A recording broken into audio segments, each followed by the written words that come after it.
Assalamualaikum warahmatullahi wabarakatuh.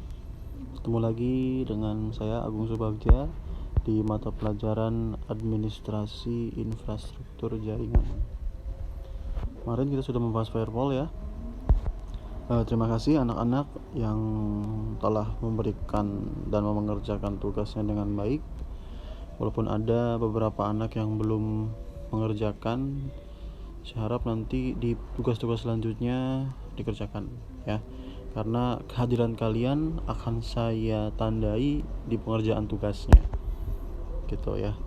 Kalau nggak ngerjain tugas berarti alfa, gitu aja kalau di pelajaran saya sih. Jadi saya ngitungnya dari tugas. Nah, yang kemarin itu kita sudah membahas sampai cara kerjanya ya. Sudah saya beri tugas juga cari jenis-jenis firewall dan karakteristik ya. Nanti saya mengulas dulu tentang firewallnya. Firewall itu seperti satpam ya anak-anak, satpam jaringan. Jadi setiap ada data yang masuk dan keluar itu harus dicek oleh firewall. Kalau firewallnya aktif atau terpakai, itu berarti si firewall itu mengecek bener enggak sih datanya, peruntukannya dan sumbernya dari mana. Kalau misalkan aktif berarti dipersilakan masuk. Kalau ini ya, kalau firewallnya tidak aktif berarti data tersebut bisa keluar masuk sembarangan gitu. Akhirnya data kita tercuri, Windows kita juga atau sistem operasi kita bisa rusak dan lain sebagainya. Itu jika firewallnya tidak diaktifkan. Oke, fungsinya sebagai pos keamanan jaringan, mencegah informasi berharga bocor gitu ya, sebagai tindak-tindak pencurian dan segala macam. Fungsinya cara kerjanya sama tadi yang sudah saya jelaskan seperti satpam. Nah, jenisnya tadi ada 7 ya, ada packet filter, ada circuit level gateway, ada application level, ada network address translation, ada stateful firewall, ada virtual firewall, ada transparent firewall. Nah, nanti apa Pak maksudnya itu ada 7? Sudah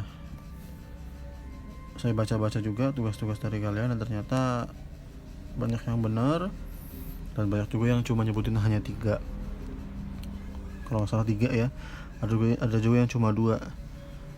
Nah, untuk lebih lengkapnya jenis-jenis itu kan ada 7 ya. Sekarang saya jelaskan dengan detail, nggak terlalu detail sih, dengan garis besar ya, secara garis besar. Untuk paket filter, paket filter itu jenis yang paling simple. Firewall satu ini merupakan sebuah komputer yang dibekali dengan 2 buah NIC atau Network Interface Card, yang mana fungsinya menyaring berbagai paket yang masuk. Umumnya perangkat ini dikenal dengan paket filtering router. Jadi firewall yang satu ini di sebuah komputer ya ada 2 NIC. NIC itu yang interface untuk internet, yang biasanya interface-nya itu berbentuk RJ45 ya, konektor RJ45 itu yang ada di belakang komputer masing-masing, itu dibekali oleh dua NIC. Fungsinya menyaring berbagai paket yang masuk ini, sama seperti satpam tadi, menyaring ya. Kalau satpam di dunia itu kan ditanyain orangnya, interogasi dan lain sebagainya. Kalau ini kan disaring datanya benar atau enggak gitu. Itu untuk paket filter. Yang kedua ada circuit level gateway. Nah, circuit level gateway ini seperti proxy ya, proxy server. Jadi ada proxy server itu kan seperti layanan server yang tugasnya untuk mengalihkan. Jadi ketika kita masuk ke situs tertentu, nanti dengan proxy server kita bisa mengalihkan ke situs yang kita tentukan juga. Itu circuit level gateway. Jadi kalau misalkan emang ada data yang tidak sesuai standar bisa kita alihkan ke alamat yang lain, bukan ke alamat yang kita. Gitu. Misal ada data A nih mau masuk ke komputer kita. Komputer kita ngebaca data A itu data ilegal. Dan nanti data A itu ketika ilegal dia akan dialihkan ke situs yang lain. Gitu. Gitu ya untuk circuit level gateway. Sama seperti proxy. Komponennya proxy gitu ya. Yang ketiga ada application level. Application level ini di proxy juga sama. Jadi penggunaan firewall ini mengakibatkan tidak dibolehkannya paket untuk masuk melewati firewall tersebut secara langsung. Namun demikian, aplikasi proxy pada suatu komputer yang mengaktifkan firewall akan mengalihkan permintaan tersebut pada layanan yang ada dalam jaringan privat. Tuh, ini sama seperti circuit level gateway ya.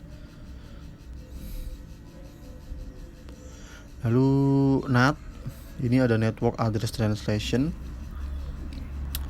Jenis firewall yang satu ini menyediakan proteksi secara otomatis terhadap sistem balik firewall. Jadi hanya mengizinkan koneksi dari komputer yang letaknya di balik firewall. Jadi sama seperti perantara gitu ya. Misal ada website A, dia ngirim data B. Website A, data B ini harus mau masuk ke komputer kita. Tapi di balik firewallnya itu ada komputer lagi atau ada sistem lagi ya. Nah nanti sistem yang ini diperiksa dulu yang data B-nya tadi. Kalau misalnya ada virus atau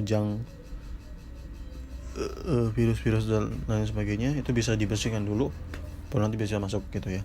Tapi biasanya kalau misalnya ada virus itu langsung tertolak walaupun filenya benar gitu. Untuk network translation. Bisa juga yang di MikroTik itu NAT bisa digunakan untuk menghubungkan jaringan IP private ke IP public gitu. Jadi ketika kita ada beda ya firewall NAT dengan NAT yang ada di MikroTik. Jadi kalau yang ada di MikroTik mah dia tuh menyamarkan alamat private kita menjadi alamat public. Jadi biar bisa kita menggunakan alamat private tapi bisa menggunakan internet dengan layanan IP public begitu. Itu bedanya. Kalau yang NAT di firewall biasa mah ini ada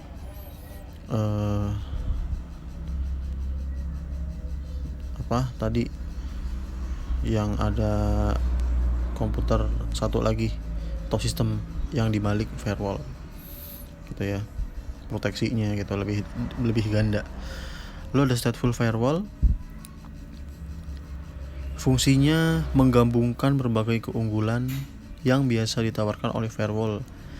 Jenis paket filtering tadi yang ada proxy dan circuit level gateway dalam pada suatu sistem. Jadi yang tadi yang kita dengarkan ada paket filter, ada circuit level gateway, ada application level, ada NAT, itu ada semua di stateful firewall. Jadi nanti emang mungkin diatur sama stateful firewall jadi lebih lengkap gitu, gabungan. Lalu ada virtual firewall. Nah biasanya kan virtual firewall ini ada di masing-masing komputer ya. Nah di virtual firewall ini biasanya firewall itu disediakan oleh ISP-nya. Jadi memanfaatkan internet service provider seperti IndiHome atau Biznet atau MyRepublic dan lain sebagainya, menghadirkan layanan firewall untuk para pelanggan agar lalu lintas jaringan mereka terjaga gitu ya. Lalu yang terakhir ada transparent firewall. Ini disebut dengan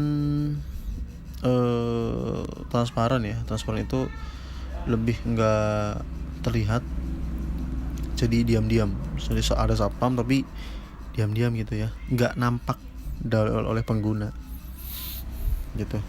Memang lebih ke tenaga tambahan sih. Oke, itu tentang jenis firewall. Kalau misalnya ada yang ditanyakan boleh. Untuk contoh-contohnya ini hanya sistem ya, nanti untuk contohnya lebih ke praktek. Ini sistemnya yang biasa kalian lihat itu ada firewall yang di Windows, ada firewall juga di Avast antivirus. Itu kalau kita aktifkan firewall di Windows itu akan melindungi komputer kita dari serangan virus ketika kita terkoneksi oleh internet. Avast juga sama, jadi ada Avast Internet Security, ada juga Avast antivirus biasa ya. Kalau firewall yang di Avast itu ada di Avast Internet Security. Jadi ketika kita akses web yang nggak ada SSL-nya, yang nggak ada security-nya, itu bisa nggak kebuka karena ada Avast itu. Lebih mengutamakan keamanan gitu ya.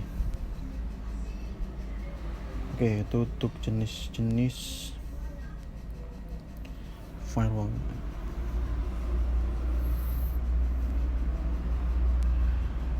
Dan yang terakhir, materi firewall itu ada karakteristik firewall. Karakteristik itu sama seperti ciri-ciri ya. Yang pertama, harus lebih kuat dan kebal terhadap serangan luar. Hal ini berarti bahwa sistem operasi akan relatif lebih aman. Tuh, bayangin kalau satpamnya kurus krempeng gitu ya, melawan maling yang gede-gede 2 orang 3 orang, itu pasti nggak bakal bisa selamat rumahnya. Terus kalau misalkan sistem juga sama, jika firewallnya lemah ataupun mungkin tidak ada, itu serangan dari luar bisa masuk, bukan hanya pencurian data. Jadi bisa juga perusakan sistem, kita menyerang virus-virus gitu ya, mengirim virus gitu. Lalu ada lagi hanya aktivitas kegiatan yang dikenal atau terdaftar saja yang dapat melewati dan melakukan hubungan. Hal ini dilakukan dengan menyeting polish pada konfigurasi keamanan lokal. Jadi tadi sama ada aktivitas logging ya. Ini mencatat aktivitas pengguna. Jadi kalau aktivitas penggunanya oke, tujuannya jelas, sumbernya jelas, itu baru diperbolehkan masuk oleh si firewall. Oke, lalu yang ketiga, semua aktivitas atau kegiatan dari dalam keluar harus melalui firewall. Pasti sama seperti nomor 1 ya, dengan seperti fungsi-fungsi yang lain ya.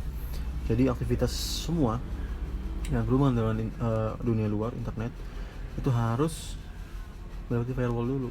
Jadi nggak bisa kita dari internet, dari WAN tembus masuk atau loncat ke atas firewall, itu nggak bisa ya, harus melewati tembok ini. Jadi di tembok ini dicek keamanannya, datanya, sumbernya dan sebagainya, baru bisa masuk begitu ya. Hal ini dilakukan dengan membatasi atau memblok semua akses terhadap jaringan lokal, kecuali jika melewati file terlebih dahulu. Nah, jika ada yang bisa loncat, itu artinya dia sudah melewati firewall gitu ya, jadi diblok semua aksesnya. Kayak sekolahan punya satpam yang banyak gitu ya, itu pintunya ditutup semua. Kalau ada yang loncat berarti harus ada satpamnya gitu, ada satpamnya setelah itu meloncat gitu. Oke, seperti itu. Ada yang tanyakan? Kalau misalkan ada, silahkan tulis di komentar di GC di Google Classroom, kemudian saya akan balas jika ada yang belum paham.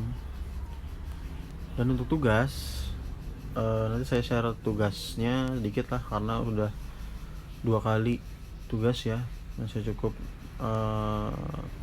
kurang puas juga. Yang belum mengerjakan, silahkan dikerjakan. Yang sudah mengerjakan, tolong dipertahankan agar lebih serius lagi mengerjakan tugas. Jangan asal copy paste dari punya teman, jangan asal jadi dan lain sebagainya gitu. Maksimalkan walaupun kita belajarnya di rumah, tapi act-nya kita langsung, karena nanti mungkin bulan Agustus September itu September sampai Desember itu kita udah mulai masuk sekolah begitu, dengan protokol kesehatan yang ketat, setengah-setengah kayaknya, setengah di rumah, setengah di sekolah, begitu biasanya. Oke, terima kasih. Assalamualaikum warahmatullahi wabarakatuh.